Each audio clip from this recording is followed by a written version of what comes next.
consulted by the former government's chief scientific advisor, Sir David King. Sir David, is it worth the money to spend looking for the Higgs boson? Well, I think that my starting point is fundamental science, blue sky science, has always proved in the past to be worth funding. And the reason I say that is that we live in a very good lifestyle and have benefited from all of the unexpected outcomes from blue skies research.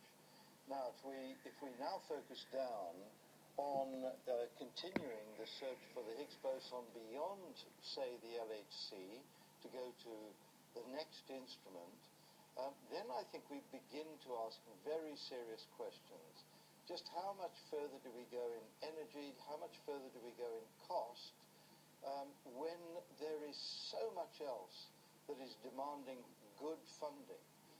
We're also faced with a whole series of new challenges. The 21st century is exposing humanity to a series of challenges that we were never exposed to before. And I do think we need to focus our money spent on research in establishing how we manage these challenges in the 21st century. Right.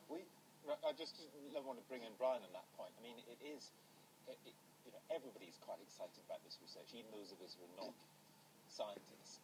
And yet, if it didn't happen this year, it didn't happen in 5 years, if there are other challenges, as you've just heard there from Sir David King, it wouldn't matter, would it?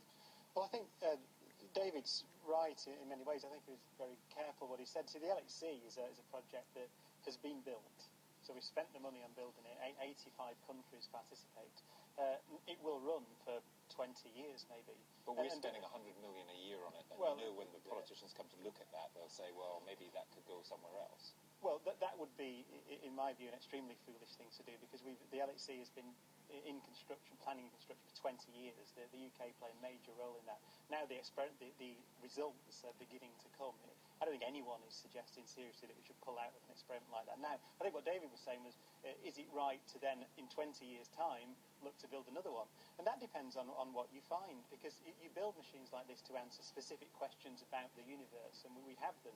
If we don't have them in 20 years, you don't just build a machine for the fun of it. That's true. Indeed, but Sir David, you worked alongside the politicians. You know what the kind of things that they'll be looking at now.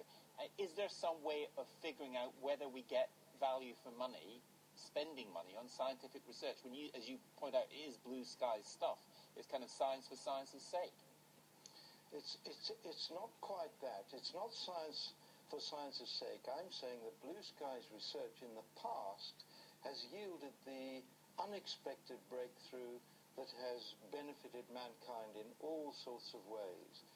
It's very, very difficult to second guess, and I would hate to see politicians trying to do this, the nature of research that needs to be funded. However, when we look at research that gets into extremely high energies with these very high costs, as you've indicated, we will have to look at what the cost is in terms of the research we're not funding because of the continued demand for example, for particle physics of this kind.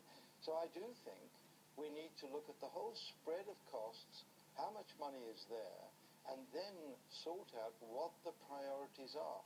We can see ahead of us the opportunity for taking Britain, the second most powerful scientific nation in the world, to the point where we recreate a new manufacturing, smart manufacturing sector that does take us into the 21st century. And for me, that has to be the priority. Indeed, but that is Brian, that's a business priority, isn't it? Should it be a taxpayer's priority, especially when the Department of Business Innovation and Schools is looking at the whole question of science funding? Fortunately, we have a lot of evidence that for the economic impact of science funding. Actually, the most recent evidence suggests that it's actually investment in research councils. Now, the research councils are the bodies that fund most of the research in universities. They fund things like CERN, the European Space Agency. The evidence suggests that that's the main economic impact, the biggest economic impact you can have is investing in research councils, which invest in universities. The reason for that is most likely that it's the educated workforce, the PhD students that work at places like CERN and are inspired by that go on to generate economic growth. They're the engines of innovation in the economy. So look, we have evidence, which is what you need when you're dealing with the Treasury, as David points out. So it's not that spend on science is somehow just a black hole that you pour money into for a few curious boffins. It turns out actually that a large part of our economy is based on that very small, actually, investment. Right, but so David, that's a very eloquent argument. But do you think that the politicians get it? I think it is an eloquent argument, but let me say there is some difference between Brian and myself. It's very small these days. It's shrinking. Quite small. But I think there is a difference. I'm actually saying breakthroughs in terms of technological development come from unexpected regions of science, and the business sector, the corporate sector, is tending to finance slight improvements or even large improvements in existing technology. So I'm really keen to see that we do fund the potential for those breakthroughs. Of course, it is important that we're also creating the skilled people who do this. But I do think we need to look at the opportunity cost of continuing to fund very large projects. So I think that's where the difference lies. We'll leave it. Thank you both very much.